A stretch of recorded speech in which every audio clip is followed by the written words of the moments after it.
ഹൃദയത്തിൽ തൊട്ട് ഒരു നല്ല നമസ്കാരം. ഞാൻ മധുസൂദനൻ. ശാസ്താവിംഗ വ്ളോഗിൻ്റെ ഇന്നത്തെ വീഡിയോയിലേക്ക് എല്ലാവർക്കും സ്നേഹപൂർവ്വം സ്വാഗതം. ആറളം അത്തിക്കൽ വെച്ച് നടന്ന കളരി ഉദ്ഘാടനത്തിൻ്റെ ഭാഗമായി കേരളവർമ്മ പഴശ്ശിരാജ കളരി സംഘം അവതരിപ്പിച്ച കളരി അഭ്യാസ പ്രകടനങ്ങളുടെ രണ്ടാം ഭാഗമാണ് ഇന്നത്തെ വീഡിയോ. എല്ലാവരും ഈ വീഡിയോ സ്കിപ്പ് ചെയ്യാതെ അവസാനം വരെ കാണുക. ചാനൽ ഇതുവരെ സബ്സ്ക്രൈബ് ചെയ്യാത്തവർ സബ്സ്ക്രൈബ് ചെയ്യുക, ഷെയർ ചെയ്യുക, ലൈക്ക് ചെയ്യുക, കമൻറ്റ് ചെയ്യുക. നിങ്ങളുടെ വിലയേറിയ അഭിപ്രായം കമൻറ്റിലൂടെ അറിയിക്കുക. ആറളം മനോഹരമായ ഒരു മലയോര ഗ്രാമമാണ്. ഈ ഗ്രാമത്തിന് അതിരിട്ടുകൊണ്ട് വിശാലമായ ആറളം പുഴ ഒഴുകുന്നു.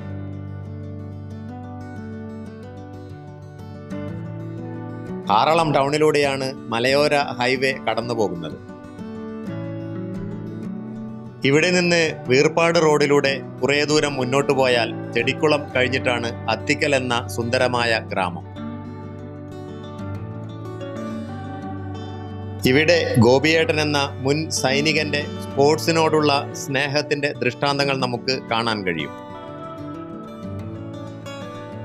ഫുട്ബോളിനും ക്രിക്കറ്റിനുമായി ഒരു ടർഫ് കോർട്ട്, ആരോഗ്യമുള്ള കുട്ടികളെ വാർത്തെടുക്കുന്നതിനായി ഇപ്പോഴിതാ ഒരു കളരിയും. എൻ്റെ നാട്ടിൽ നിന്ന് ഏതാണ്ട് 50 കിലോമീറ്ററെങ്കിലും ദൂരത്തിലാണ് ഈ പ്രദേശം.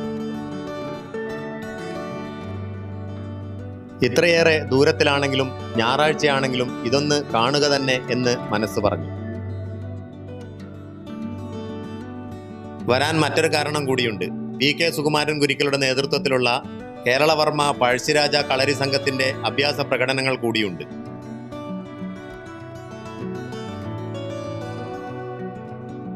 കളരി അഭ്യസിക്കുന്ന കുട്ടികളുടെ നടത്തം കണ്ടാൽ തന്നെ അവരുടെ ആത്മവിശ്വാസം നമുക്ക് ബോധ്യമാവും.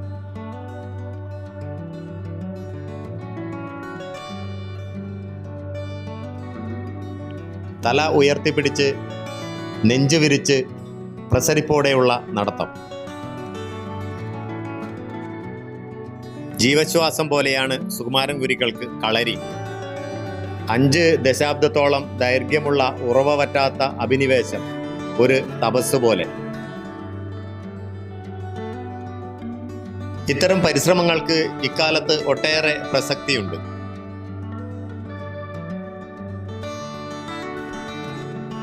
പുതു തലമുറ ഒട്ടേറെ പ്രലോഭനങ്ങൾക്ക് വഴിപ്പെടുന്ന ഒരു കെട്ടകാലം. മദ്യം, മയക്കുമരുന്ന്, സൈബർ അഡിക്ഷൻ, അങ്ങനെ എന്തെല്ലാം. ഇത്തരം പ്രലോഭനങ്ങളിലേക്ക് വഴുതി വീഴാതെ കുട്ടികളെ ചെറുപ്പത്തിലെ നല്ല പൗരന്മാരായി വളരാൻ സഹായിക്കുന്ന ഒരു ആയോധന മുറയാണ് കളരി. കളരി മാത്രമല്ല, കരാട്ടെ, കുംഫു പോലുള്ള മറ്റ് ആയോധന മുറകളുമുണ്ട്. ഒരു ആയുഷ്കാലം മുഴുവൻ നമ്മുടെ സമൂഹത്തിനായി അഹോരാത്രം പ്രയത്നിച്ച ഇത്തരം വ്യക്തിത്വങ്ങളെ നാം ആദരിക്കേണ്ടതാണ്, അംഗീകരിക്കേണ്ടതാണ്. ഇത് കേവലമായ ഒരു കലയോ അഭ്യാസമോ മാത്രമല്ല, ഒരു മനുഷ്യനെ സമൂലമായ പരിവർത്തനത്തിന് വിധേയമാക്കുന്ന ഒരു ജീവിത രീതിയാണ്. ഒരു യഥാർത്ഥ അഭ്യാസി ക്ഷണികമായ വികാരങ്ങൾക്ക് അടിമപ്പെടുന്നത് നമുക്കൊരിക്കലും കാണാൻ കഴിയുകയില്ല. മനസ്സിന് ലഭിക്കുന്ന സ്ഥൈര്യമാണ് ഇത്തരം ജീവിതചര്യകളിലൂടെ ഒരാൾ നേടിയെടുക്കുന്നത്. ചരിത്രം പരിശോധിച്ചാൽ രാജവാഴ്ചയുടെ കാലഘട്ടത്തിൽ കളരിക്ക് വലിയ സ്ഥാനം ലഭിച്ചതായിട്ട് നമുക്ക് കാണാൻ കഴിയും.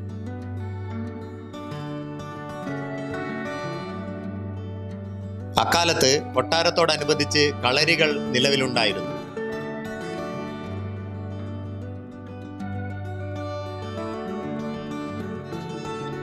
കടത്തനാടൻ കളരി വടക്കൻ കേരളത്തിൽ നിലനിന്നിരുന്ന ഒരു ശൈലിയായിരുന്നു. 18 പഠിച്ച ചേകവന്മാരുടെ അങ്കപ്പൊയ്ത്ത് നാം വടക്കൻ പാട്ടുകളിലൂടെ കേട്ടറിഞ്ഞതാണ്. കോട്ടയം രാജവംശത്തിന്റെ കുടുംബകളരിയായ പിണ്ടാരിക്കളരി മുഴക്കുന്ന് മൃദംഗ ശൈലേശ്വരി ക്ഷേത്രത്തിന് തൊട്ടടുത്തായി കാണാം. പൈതൃക ടൂറിസം പദ്ധതിയുടെ ഭാഗമായി ഇതിന് പുതിയ കെട്ടിടമുണ്ടാക്കി ഉദ്ഘാടനത്തിന് ഒരുങ്ങുകയാണ്. PK സുകുമാരൻ ഗുരുക്കളുടെ കേരളവർമ്മ പഴശ്ശിരാജ കളരി സംഘമാണ് ഇതിന് നേതൃത്വം നൽകുന്നത്. ഇത്തരം പൈതൃകങ്ങൾ സംരക്ഷിക്കപ്പെടുന്നതിലൂടെ നമ്മുടെ ടൂറിസം രംഗത്തിന് അഭൂതപൂർവമായ ഒരു ഉണർവ് കൈവരുമെന്നുള്ളത് യാഥാർത്ഥ്യമാണ്. കാലം തൊട്ട് തന്നെ അനുവർത്തിച്ച് വരുന്ന എതിരാളികളെ എളുപ്പം എങ്ങനെ കീഴ്പ്പെടുത്താൻ പറ്റുമെന്ന് ഉള്ള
വീഡിയോ ഇഷ്ടമായെങ്കിൽ സബ്സ്ക്രൈബ് ചെയ്യുക, ഷെയർ ചെയ്യുക, ലൈക്ക് ചെയ്യുക, കമൻറ്റ് ചെയ്യുക. മറ്റൊരു വീഡിയോയുമായി വീണ്ടും കാണുമായിരിക്കും. Good bye.